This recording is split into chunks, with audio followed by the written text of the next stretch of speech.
পাণ্ডবেশ্বরে তৃণমূলের ঝোড়ো প্রচার, উপচে পড়া ভিড়, বিজেপিকে কড়া আক্রমণ প্রতীকুর রহমানের ও নরেন্দ্রনাথের। বিধানসভা নির্বাচনের প্রাক্কালে পাণ্ডবেশ্বর বিধানসভা কেন্দ্রে প্রচারের পারদ তুঙ্গে। আজ তৃণমূল কংগ্রেস প্রার্থী নরেন্দ্রনাথ চক্রবর্তীর সমর্থনে পাণ্ডবেশ্বরের রাঙামাটি গ্রামে এক বিশাল জনসভার আয়োজন করা হয়। তৃণমূল নেতা প্রতীকুর রহমানের উপস্থিতিতে এই সভায় জনজোয়ার লক্ষ্য করা যায়। সভা থেকে বিজেপিকে তীব্র ভাষায় আক্রমণ করেন উভয় নেতাই। পাণ্ডবেশ্বরের জয়ের ধারা বজায় রাখতে মরিয়া ঘাসফুল শিবির। আজ রাঙামাটি গ্রামে তৃণমূলের জনসভায় সাধারণ মানুষের উপস্থিতি ছিল চোখে পড়ার মতো। এই সভায় প্রধান বক্তা হিসেবে উপস্থিত ছিলেন তরুণ তৃণমূল নেতা প্রতীকুর রহমান।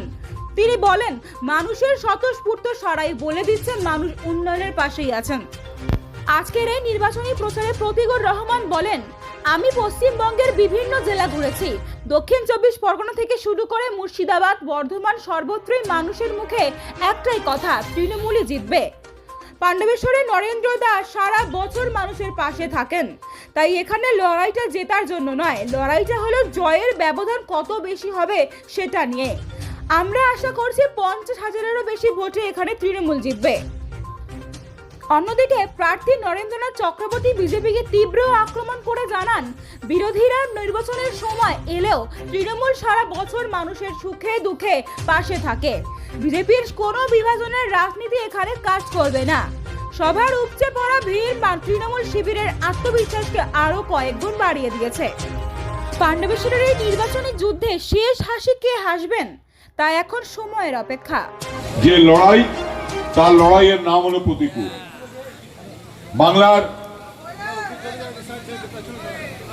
আমাদের দলের সেনাপতি অভিষেক বন্দ্যোপাধ্যায়ের স্নেহধন্য প্রার্থী, স্নেহধন্য মানুষ প্রতীকুর রহমান। তাই প্রতীকুর রহমানকে আপনারা প্রচুর করতালি দিয়ে অভিনন্দিত করুন। আরো জোরে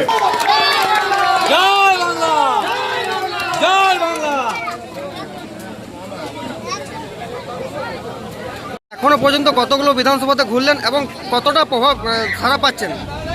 প্রচুর বিধানসভা, দক্ষিণ 24 পরগনা, উত্তর 24 পরগনা, নদিয়া, হুগলি, মুর্শিদাবাদ, বর্ধমান, পশ্চিম বর্ধমান, আপাতত এই জেলাগুলো ঘুরেছি এবং যেখানে গেছি মানুষ বলছে ঘাসের উপর জোড়া ফুলে আসছে, ভি ফর ভিক্টি, ভি ফর বিজেপিদের ভোকারটা বিপুল ভোটে তৃণমূল জিত।